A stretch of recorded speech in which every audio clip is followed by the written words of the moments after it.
Saudações a todos. Aqui quem fala é Wallace Conobelinos.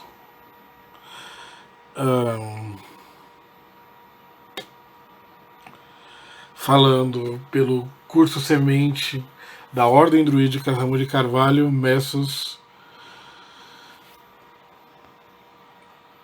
Falando pelo nosso ciclo 2, aqui falando sobre a prática devocional, o altar druídico.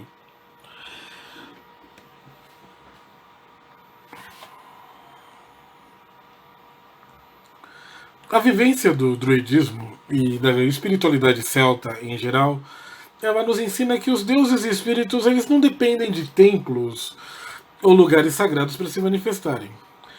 De fato, como uma espiritualidade com fortes características animistas, praticamente todo ambiente natural pode ser considerado um lugar sagrado para os praticantes do druidismo e, portanto, adequado a comungar com os deuses.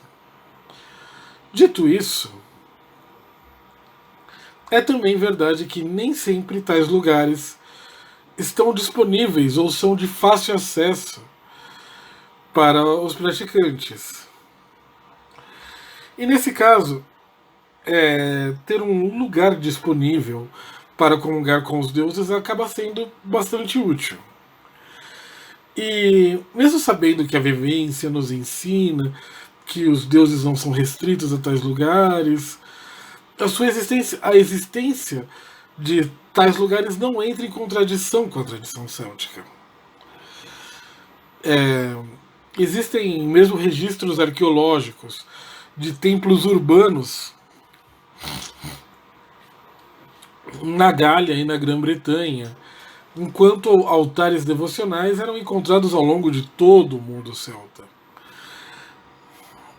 Além disso, o culto doméstico também tinha o seu lugar, com altares próprios para os deuses e ancestrais aos quais a família era devota. Como diz a tríade irlandesa, 3 fundamentos da espiritualidade: a lareira como altar, o trabalho como adoração e o serviço como sacramento.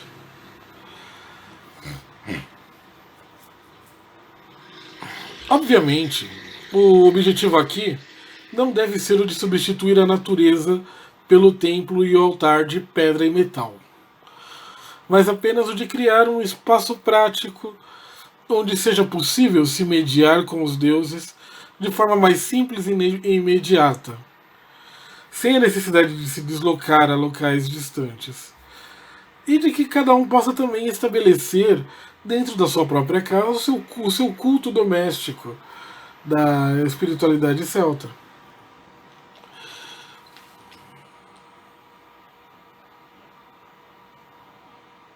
Por isso, normalmente nós criamos esses lugares especiais e os fazemos belos, carregando de simbolismos das nossas crenças. Quanto mais enchemos, e não estou dizendo em encher no sentido físico, assim, tais espaços com a nossa devoção e culto, espiritualmente falando, mais poderosos eles se tornam, tornando-os cada vez mais aberta, uma estrada cada vez mais aberta para o poder das entidades. Obviamente, para iniciar um altar, você precisa de um espaço para isso. A tradição irlandesa, ela sugere que o altar doméstico ele era colocado sobre uma lareira. Nós sabemos o quão raras elas são no nosso país, no nosso Brasil. Então, qualquer espaço vago na sua casa, como uma mesa ou uma cabine, ela pode servir, desde que se possa ter ali privacidade, alguma privacidade e quietude. É importante também haver espaço suficiente para que você e as outras pessoas da sua casa que utilizarão o lugar, possam se sentar confortavelmente para os ritos. Para as devoções, para as meditações. Então, sobre o altar, Você colocará símbolos representando a cosmologia do druidismo, os quais vocês estão conhecendo nesse curso. Por exemplo, na aula anterior, vocês conheceram a Bilios, a árvore sagrada, o eixo dos mundos. Hoje vocês conheceram a Awen. Esses são símbolos que podem ser colocados em um altar. Imagens dos deuses também são comuns, além de objetos naturais ou com simbolismos naturais, como pedras, cristais, folhas, galhos de árvores que têm um significado especial para vocês. Como você os representará é uma escolha sua. E existem muitas formas de fazê-lo. Se quiser, você pode tornar o seu altar um Nemeton, um bosque sagrado em miniatura, unindo todos os simbolismos principais das forças cósmicas do druidismo.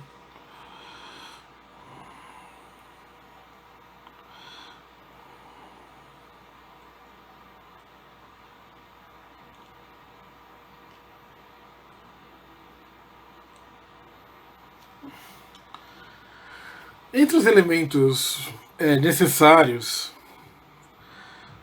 em um momento inicial está uma toalha, tecido ou manto, simplesmente para proteger a mesa, mas cuja cor ou estampa pode ser estampa, bordado ou desenho, pode ser escolhida pelo simbolismo.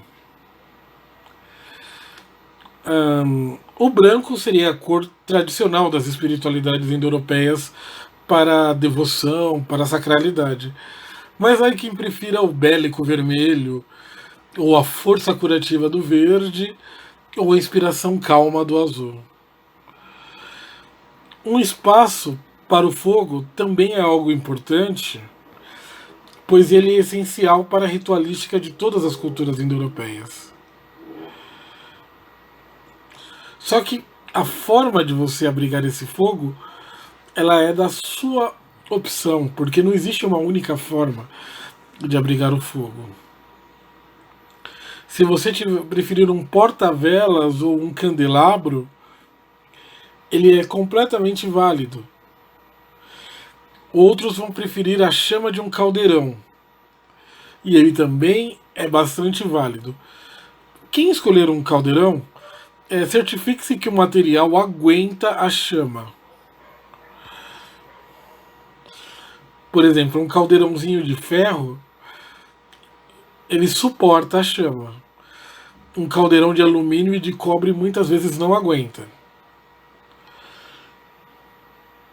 Mas isso é uma escolha pessoal de cada um. E claro, caso alguém tenha uma lareira na sua casa e quiser utilizá-la como altar, esse aspecto pode ser ignorado. Porque com uma lareira você já tem o acesso ao fogo, inclusive podendo usá-lo para fazer oferendas. Claro, desde que você possa acender esse fogo cada vez que você for utilizá-lo ritualisticamente. O culto de antigas deusas indo-europeias do fogo, como Hestia, Vesta e Bride, envolve a manutenção de uma chama perpétua. Mas não é algo necessário aqui e neste momento. Apenas é necessário que a chama possa ser acesa nos momentos de culto.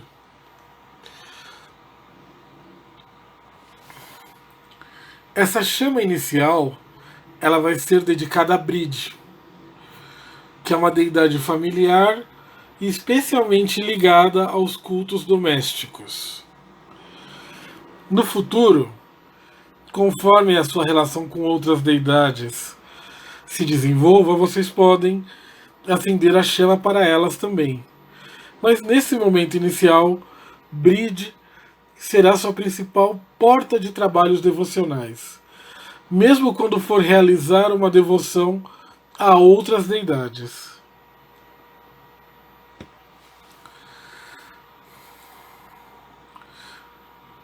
Para isso, posicione-se perante a vela ou o fogo com os braços abertos e os antebraços dobrados, de forma com que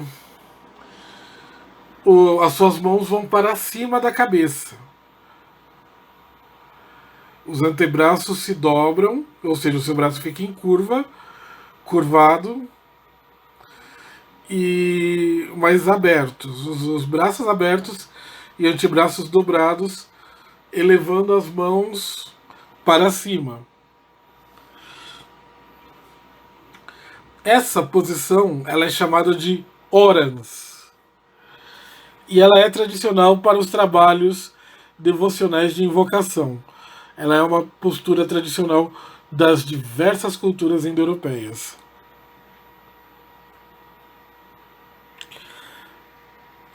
Permita-se relaxar e assumir um ritmo constante de respiração, mantendo a atenção nela.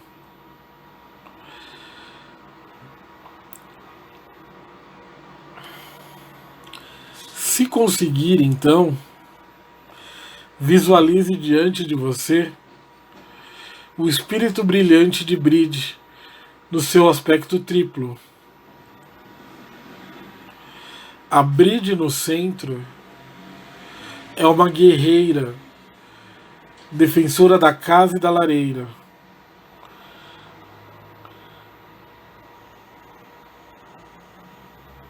Na sua mão esquerda, ela segura uma lança e na direita ela segura uma chama.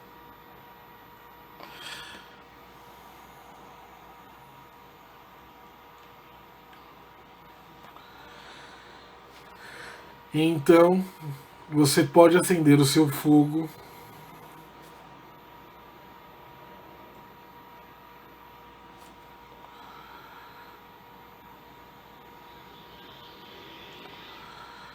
invocando a Bride. Uma invocação comum é essa que eu vou citar. Eu acendo o meu fogo hoje, na presença dos deuses sagrados do céu, na presença de Bride das belas formas, na presença de Lu de todas as belezas. Sem ódio, sem inveja, sem ciúmes, sem medo ou horror de ninguém sob o sol, pois meu refúgio é a Mãe Sagrada. Ó deuses, acendam o fogo do amor dentro do meu coração, por meus inimigos, por meus parentes, por meus amigos, pelo sábio, pelo ignorante e pelo escravo, da coisa mais humilde ao nome mais elevado.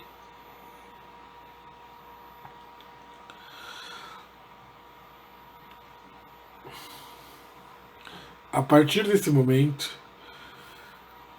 você pode continuar a sua devoção a Bride ou para qualquer outra deidade, podendo chamá-la da mesma forma que você chamou a Bride,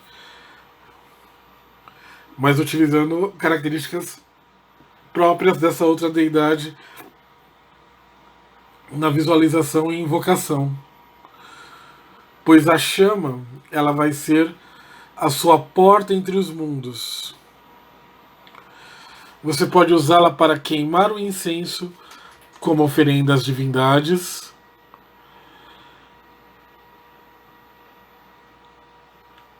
Se você utilizar uma vela, você pode precisar de um incensário. Se for apenas a chama, você pode simplesmente lançar o incenso na chama. Ou utilizar um outro recipiente para ofertar outro tipo de coisa. Ao final do trabalho, agradeça a deidade invocada e também a Bride pela sua ajuda.